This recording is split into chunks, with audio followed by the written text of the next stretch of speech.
ജിയ വ്ളോഗ്സിലേക്ക് എല്ലാവർക്കും സ്വാഗതം. പ്രിയ കൂട്ടുകാരെ, നമ്മൾ ഇന്ന് ഉണ്ടാക്കാൻ പോകുന്ന ഒരു സ്റ്റൂ കറിയാണ്.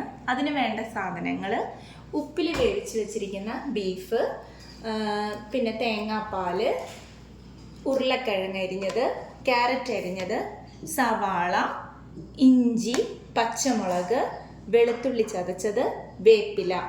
പിന്നെ ഇത് കറിയെല്ലാം വെച്ചതിന് ശേഷം നമുക്ക് അതിലേക്ക് നെയ്യ് ഒഴിച്ചിട്ട് അണ്ടിപ്പരിപ്പ് ാനുള്ളതാണ്. അതുപോലെ തന്നെ കുരുമുളക് പൊടി, ഇത് പട്ട, ഏലക്ക, ഗ്രാമ്പു. ഇത് നമുക്ക് സെക്കൻഡ് പാലാണ്. അതായത് ഈ ബീഫും ഈ ഉരുളക്കിഴങ്ങും ക്യാരറ്റുമാണ് നമുക്ക് ആദ്യം വേവിക്കേണ്ടത്. അപ്പം അതിന് വേണ്ടിയിട്ടാണ് ഞാൻ ഈ സെക്കൻഡ് പാൽ എടുത്തിരിക്കുന്നത്. ഈ സെക്കൻഡ് പാലിലാണ് ഇത് വേവിച്ച് വെക്കേണ്ടത്. ഇത് ഓൾറെഡി വെന്തതാണ് ബീഫ്.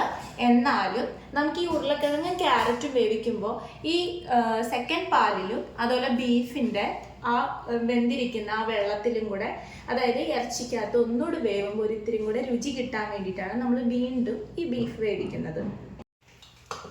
ഇത് പട്ട, ഏലക്ക, ഗ്രാമ്പു, കുരുമുളക് ഇതെല്ലാം പൊടിച്ചതാണ്. ഇതാദ്യം നമുക്ക് ഇതിലേക്ക് ഇടാം, എണ്ണയിലേക്ക്. അരിഞ്ഞു വെച്ചിരിക്കുന്ന സവാള ഇട്ട് കൊടുക്കുക. ഒപ്പം തന്നെ ഇഞ്ചി, പച്ചമുളക്, വേപ്പിലിട്ട് ഒന്ന് വഴറ്റിയതിന് ശേഷം അതിലേക്ക് സ്വല്പം മഞ്ഞൾപ്പൊടി, മുളക് പൊടി, മല്ലിപ്പൊടി, മീറ്റ് മസാല ഇട്ട് കൊടുക്കുക. മുളക് പൊടി നമ്മൾ സ്വല്പം ഇട്ടാൽ മതി, കാരണം ഓൾറെഡി നമ്മൾ പച്ചമുളക് ഇട്ട് കൊടുത്തിട്ടുണ്ട്. അപ്പോൾ കറിക്ക് അല്ലെങ്കിൽ നല്ല എരിവായിപ്പോവും. അതിനുശേഷം നമ്മൾ വേവിക്കാൻ വെച്ചിരിക്കുന്ന, അതായത് കുക്കറിൽ വെച്ചിരുന്ന ബീഫ്, ക്യാരറ്റ്, ഉരുളക്കിഴങ്ങ്, അതിൽ രണ്ടാം പാൽ ഉപയോഗിച്ചായിരുന്നു നമ്മൾ വേവിക്കാൻ വെച്ചത്. അപ്പോൾ അതിനകത്ത് ഞാൻ കുറച്ച് രണ്ടാം പാൽ മാറ്റി വെച്ചിട്ടുണ്ടായിരുന്നു. അത് നമ്മൾ ഈ താളിച്ചതിലേക്ക് ഒന്ന് ഒഴിച്ചു കൊടുക്കുക. അതിനുശേഷം അതിൽ ക്യാരറ്റ്, ഉരുളക്കിഴങ്ങും ബീഫും ഇട്ട് കൊടുക്കുക. ഒരു 5 മിനിറ്റ് ജസ്റ്റ് ഒന്ന് തിളച്ചോട്ടെ. അതുവരെ ഒന്ന് മൂടി വെച്ച് വേവിക്കാം. നല്ല തിള വന്നിട്ടുണ്ട്. അപ്പോൾ അതിലേക്ക് ആദ്യ പാല് നമ്മൾ ഒഴിച്ചു കൊടുക്കുകയാണ്. അതിന് മുന്നേ വേണമെങ്കിൽ, അതായത് ആദ്യ പാൽ ഒഴിക്കുന്നതിന് മുന്നേ നമുക്ക് വേണമെങ്കിൽ നാടൻ ചോറൊക്കെ ഉണ്ടെങ്കിൽ ഒഴിച്ചു കൊടുക്കാം, നല്ല രുചി ഉണ്ടാവും. എൻ്റെ വീട്ടിലിവിടെ ഇല്ലാത്തത് കൊണ്ടാണ് ഒഴിക്കാതിരുന്നത്.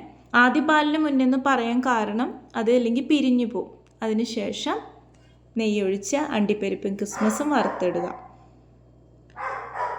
അതിനുശേഷം നമ്മൾ പൊടിച്ചു വെച്ചിരിക്കുന്ന കുരുമുളക് പൊടി വിതറുക. കറി റെഡി. എല്ലാവർക്കും എൻ്റെ ജിയ വ്ളോഗ്സിലെ ഈ വീഡിയോ ഇഷ്ടമായെന്ന് വിചാരിക്കുന്നു. ഫേസ്ബുക്കിലാണെങ്കിൽ എല്ലാവരും ഫോളോ ചെയ്യുക. യൂട്യൂബിലാണെങ്കിൽ സബ്സ്ക്രൈബ് ചെയ്യാനും ബെൽ ബട്ടൺ അമർത്താനും മറക്കില്ലല്ലോ അല്ലേ? അപ്പോൾ വീഡിയോ കണ്ടതിന് എല്ലാവർക്കും ഒരുപാട് നന്ദി.